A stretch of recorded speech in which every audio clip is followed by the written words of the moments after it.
తెలంగాణ రాష్ట్రంలో ఏర్పడ్డ పరిణామాలతో చట్టం తన పని తాను చేసుకుపోతే, అధికారం అడ్డుపడకపోతే కోట్లు కుమ్మరించి సాధించుకున్న ఎమ్మెల్యే సీటు గల్లంతేనా?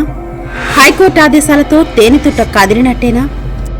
4 వారాల గడువులో 3 బీఆర్ఎస్ ఎమ్మెల్యే అనర్హతపై నిర్ణయం తీసుకోవాలన్న హైకోర్టు ఆదేశాలు పార్టీ ఫిరాయించిన మిగిలిన ఎమ్మెల్యేల్లోనూ కలవరం పుట్టిస్తోంది. ఇప్పటికే 3పై అనర్హత వేటు విషయంలో హైకోర్టు డైరెక్షన్ ఇవ్వగా మిగిలిన 7 పరిస్థితి ఏంటన్న చర్చ జరుగుతోంది.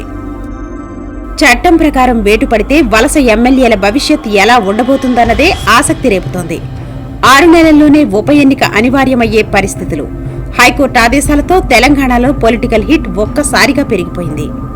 పార్టీ ఫిరాయించిన 3 ఎమ్మెల్యేలపై 4 వారాల్లోగా నిర్ణయం తీసుకోవాలనే హైకోర్టు ఆదేశాలు వలస ఎమ్మెల్యేల్లో గుబులు రేకెత్తిస్తున్నాయి.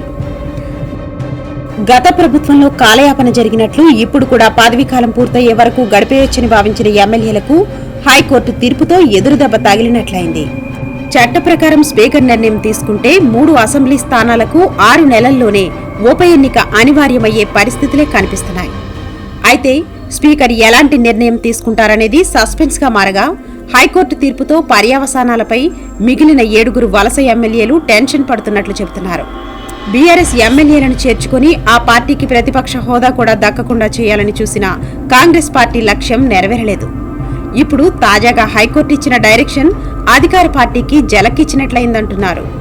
బీఆర్ఎస్ నుంచి మొత్తం 26 మందిని కాంగ్రెస్ లోకి చేర్చుకోవాలని ప్రభుత్వ పెద్దలు ప్లాన్ చేయగా, ప్రస్తుతానికి 10 మంది మాత్రమే హస్తంగూటికి చేరారు.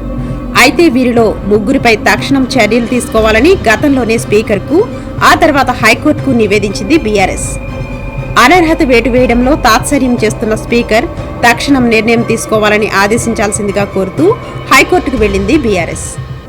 ఆ పార్టీ అనుకున్నట్లే అనర్హత వేటుపై తీసుకోబోయే చర్యలకు సంబంధించి షెడ్యూల్ రూపొందించి 4 వారాల్లో నిర్ణయం తీసుకోవాలంటూ అసెంబ్లీ కార్యదర్శికి కోర్టు ఆదేశాలు ఇవ్వడంతో కాంగ్రెస్ పెద్దలు కంగుతిన్నారు. పార్టీ మారిన ఈ 3 ఎమ్మెల్యేలను ఎలా కాపాడుకోవాలనే వ్యూహరచన చేస్తున్నారు. మరోవైపు కారు దిగిన మిగిలిన 7 ఎమ్మెల్యేలకు ఏ రకమైన భరోసా ఇవ్వాలన్న దానిపై అధికార పార్టీ పెద్దలు మల్లగులాలు పడుతున్నారట. ప్రభాత సూర్యుడు జాతీయ తెలుగు దినపత్రిక. ప్రతి అక్షరం నిజం వైపు. నిజం దాగదు, వార్త ఆగదు.